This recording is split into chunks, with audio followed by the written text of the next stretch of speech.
Study IQ IAS, अब तैयारी हुई अफोर्डेबल। नमस्कार दोस्तों कल दिल्ली के अंदर एक ऐसी घटना सामने आई है जिसको लेकर काफ़ी चर्चा हो रहा है और बहुत ज़्यादा दुख हुआ जब इसके बारे में आप सुनोगे। जो वीडियोस वायरल हो रहे हैं, देखिए ये जो वीडियो है ये आपके एग्जाम पॉइंट ऑफ व्यू से इंपॉर्टेंट नहीं होगा, लेकिन इसके बारे में जिस तरह से चर्चा हो रही है सोशल मीडिया से हर जगह, बहुत ज़्यादा दुख हो रहा है। यह आप देख सकते हो, caught on CCTV, Delhi tin stabbed 22 times, boyfriend arrested from UP. तो ये पूरा मामला हुआ क्या है, यहाँ पर कौन था ये साहिल नाम का लड़का जो है, कौन था, क्या करता था, इसके साथ साथ यहाँ पर कैसे पुलिस ने 24 घंटे के अंदर उसको गिरफ्तार कर लिया। सबसे दुख की बात है कि जिस लड़की को उसने मारा है, एक तो उसकी उम्र जो है वो नाबालिग है, 18 साल से कम उम्र की लड़की थी, उसको इसने मार दिया। तो काफ़ी दुख हुआ ये पूरे इंसिडेंट को देखकर, और इसको लेकर अब चर्चा हो रही है कि कैसे जो दिल्ली के अंदर सिक्योरिटी है उसको कैसे और ज़्यादा मजबूत किया जा सकता है, पुख्ता किया जा सकता है, ताकि इस तरह के इंसिडेंट ना हो। तो चलिए इसके बारे में डिटेल से जानेंगे, लेकिन उसके पहले भी मैं आपको बता दूं कि अगर आप UPSC, जैसे आपको पता होगा अभी 28 मई को जो प्रीलिम्स हुआ है, काफ़ी टफ पेपर था, लेकिन यहाँ पर हमारे द्वारा ये जो पूरा बैच लाया गया है 2024 के लिए, इसके अंदर आप एनरोल करा सकते हैं ताकि आपकी प्रिपरेशन सही तरीके से हो सके।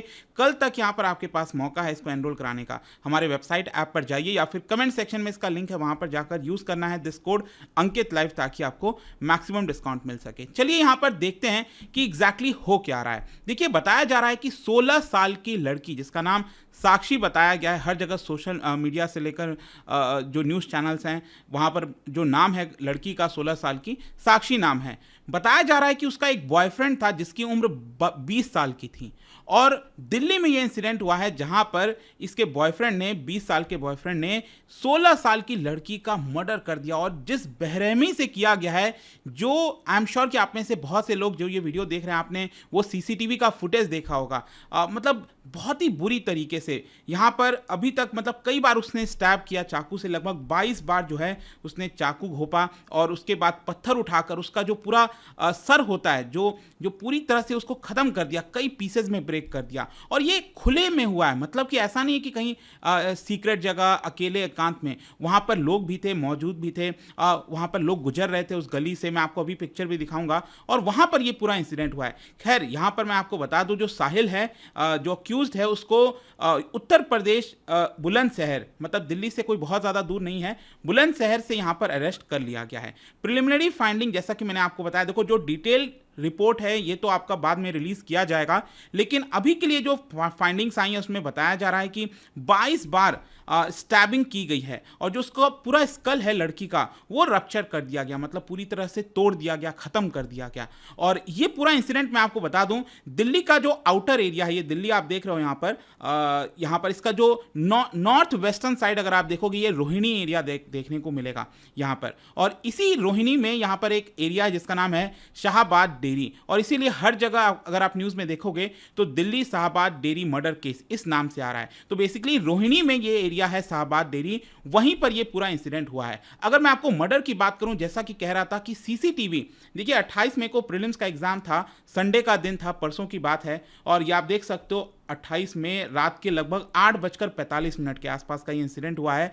ये आप देख रहे हो, ये गली है, यहाँ पर कितने सारे लोग हैं। वहाँ पर मैं देख रहा था कम से कम 5 की 6, मतलब 5 के आसपास जो लोग हैं वहाँ से ये गुजरे हैं, और सभी लोग देख रहे हैं किस तरीके से ये चाकू घोंप रहा है, यहाँ पर बहुत बेरहमी से 16 साल की लड़की की हत्या कर रहा है, और बहुत से लोग यहाँ से गुजर रहे थे, कोई कुछ नहीं कर पाया।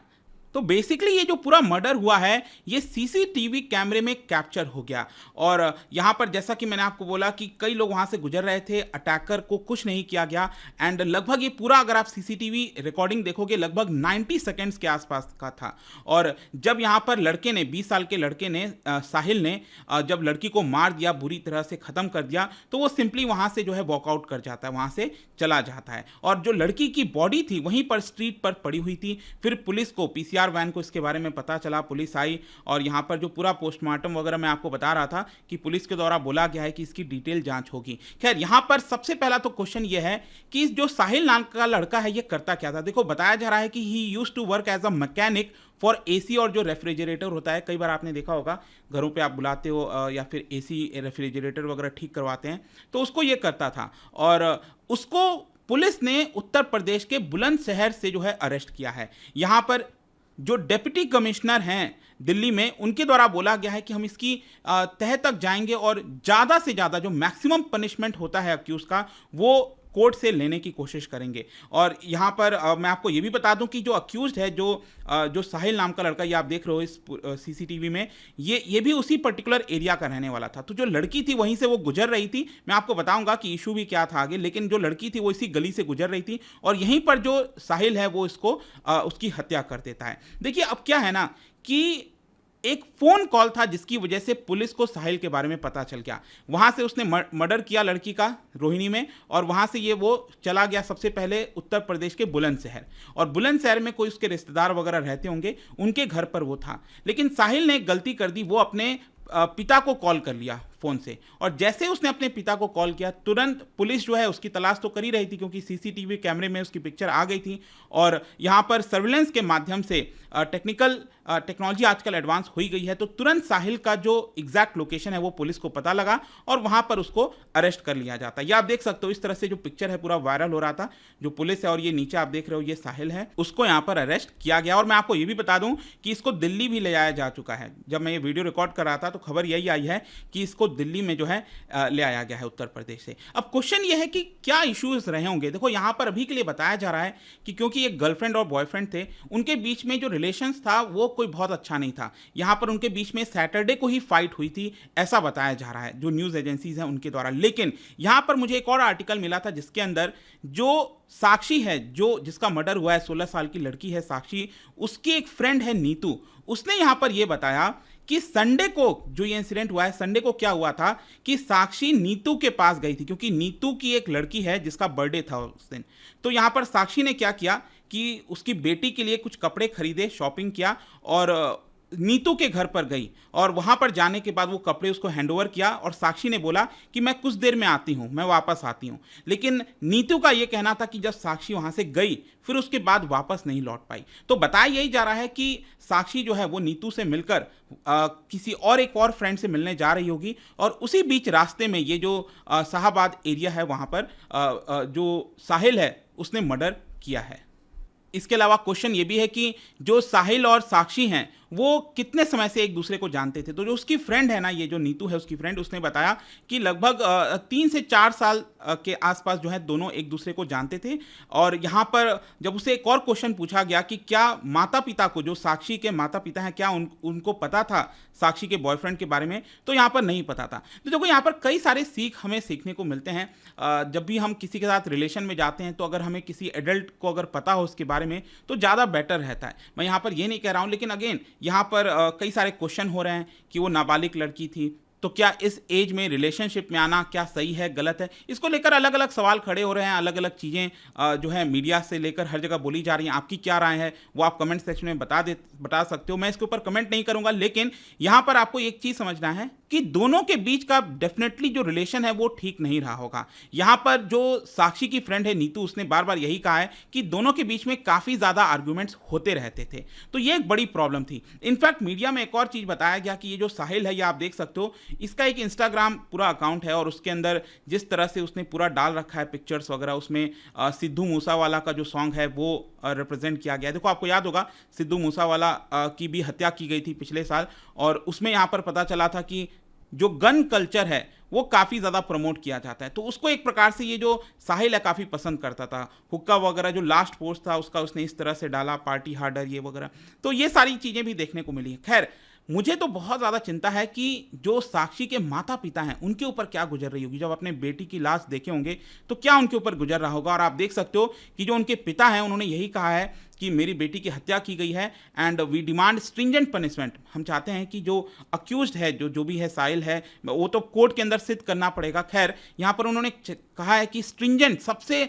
जो कड़ी सजा है वो यहाँ पर मिलनी चाहिए। इनफैक्ट यहाँ पर जो उसकी माँ है साक्षी की, उसने भी कहा कि मैंने कभी साहिल से मुलाकात नहीं की, मुझे पता नहीं था साहिल के बारे में, लेकिन हम अपने डॉटर के लिए, लड़की के लिए जो जस्टिस है वो डिमांड करते हैं। उसकी माँ ने भी यहाँ पर बोला है। मतलब वही लोग अब अपनी जो सिचुएशन है वो समझ सकते हैं। हमें से शायद कोई भी अगर गुजरेगा तभी वो जो पेन है, जो पीड़ा है, वो समझ पाएंगे।